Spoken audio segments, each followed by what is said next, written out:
Hey, and welcome to another episode of Coffee Chats with Toby. Today, I actually have a question for you, and I want you to think really long and hard about this question because it's something that I and my team are incredibly passionate about. And I suppose where we may be a little bit different to a lot of other allied health professionals or fitness gurus or life coaches or whatever that may be out there. The question I want to ask you is, what is the first thing that comes to your mind when I say health or a healthy person? Now, obviously I can't read into your mind and know exactly what you answered, but most of the time when people get asked this question, their mind goes straight to that shredded male or female with the six pack and almost running on the beach and all those really picturesque moments of physical health and well-being. The issue that I find with this, and something that we need to address so much more, I believe, in today's society, is that health and looking physically, like having a good aesthetic, is two different things. So oftentimes I think we attribute health to our weight or our physique far too much and far too often. Now, don't get me wrong, I'm not saying that your physique and your weight isn't incredibly important to your health, but what I'm saying is that health in general is far bigger than just what you look like or your weight. So obviously having a six pack and being shredded usually would suggest that you've got your weight under control and you've found that perfect balance between your calories in and calories out, which is obviously incredibly important. But what it doesn't tell you is how your psychological health is, how your sleeping patterns are, what your energy levels are, if you're eating the right amount of nutrients in all the different macro and micronutrients that your body needs and craves off to be able to deliver to you the best performance. So all these kind of questions or things I talk about here not only become incredibly important to giving you the most healthiest outcome for you in your life, it also relates very heavily to your performance or your well-being or fulfillment in life. So we know time and time again that our physical health and well-being can be directly linked to our psychological well-being or psychological health. So what I'm essentially saying here is this is really important for you to kind of know and to look at. I know last week I started to talk to you guys about physical activity and my perception of what exercise is and what it's designed for. And that physical activity in terms of step counts and things like that is just as, if not more important than an exercise session itself. What I'm about to suggest to you is that not only is those kind of physical activity or physical exertion or output is incredibly important, and obviously I could sit here and talk about how food or intake is incredibly important too, but what I don't think people spend enough time on is the way they feel and spending more time doing things they love and feeling a complete sense of fulfillment. So I know that I've spoken in the past about an amazing piece of information that Tony Robbins has put out in terms of the 5 things that are incredibly important to human fulfillment.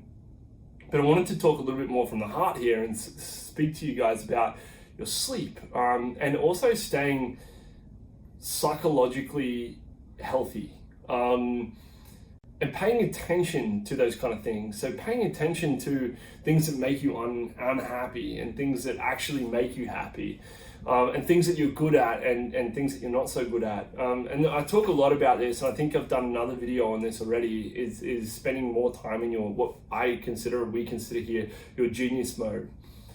But what I don't think a lot of people understand is that staying happy, being actually psychologically sound and fulfilled, and being physically active and healthy actually also relates back to your pain.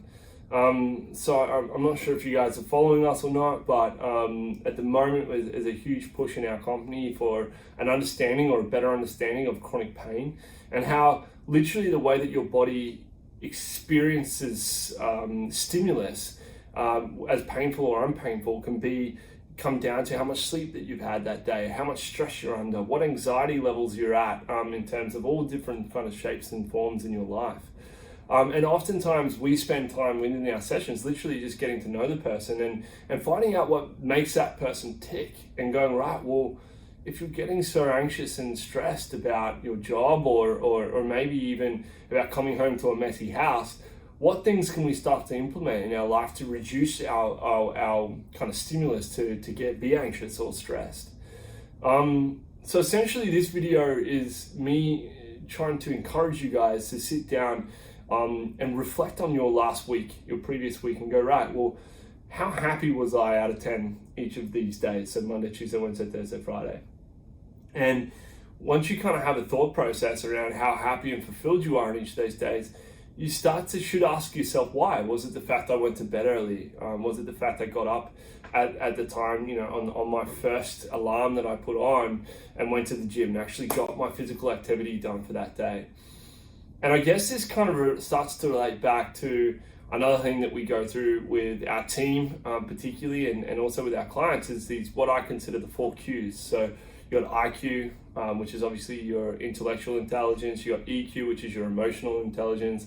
Oftentimes we put action points on our emotional intelligence around being around those in which we love or kind of drain out the water. If you talk about the analogy of the cup, and every time someone requires part of you to give to them from an emotional standpoint, you pour a little bit more water in, and you'll get to a point where obviously you either got to pour water out, i.e. spend time with loved ones and reflect and utilize them and share with them or talk with them about things where you're pouring the water out. Or you get to the point where there's that much water going in, the cup overflows, and that's usually when you get a panic attack or breakdown or your psychological capacity gets overwhelmed. So it's really important to make sure that there's enough emotional intelligence or EQ sessions in your week that you block out and say, no, this time I'm going to spend with my loved one, or no, this time I'm going to do something I enjoy. It might be going and having some nice food for lunch if you're a foodie, and that kind of makes you feel good, and that kind of helps out with your emotional intelligence. Next one is SQ, so spiritual intelligence. Now, I'm not going to get into the subject of religion here, but some people, that's where they may be able to refill or improve their ability for their spiritual intelligence. Other places, it might just be spending time to themselves or reading a book or doing something like going for a walk, or doing something that kind of resets themselves and makes themselves feel it's that reset button. Oftentimes I explain the SQ from, and then obviously we've got PQ, the physical intelligence component. So essentially what I'm kind of employing with you guys or suggesting you guys do is, if you're one to help others in this area, don't just look at the physical things that you can see, because it's like that iceberg, right? Like the iceberg's only got like 20% of its total volume above the water, and that's all that you can see. Physical is only the 20%, right? And if I'm talking to you as an individual, spend time not only trying to put aside time for your physical intelligence, or physical capacities or health, but look into your emotional and intellectual and all those other areas of the cues that I spoke about, and ensure that you got enough sleep, and ensure that you're trying to think about things in health, not just the way you look or the way other people perceive things, because it's such a small part in your overall health and well-being.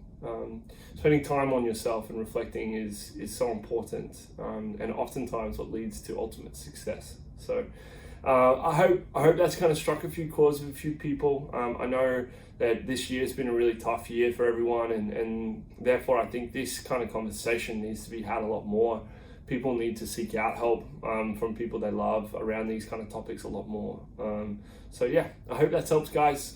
If I can help in any way, or my team can help in any way, please feel free to reach out for a chat. We'd love to be helpful to as many of those who allow us to help them. So otherwise, have a wonderful week, and I look forward to catching up with you again next week for another chat. Thanks, guys. Take care, and I'll see you then.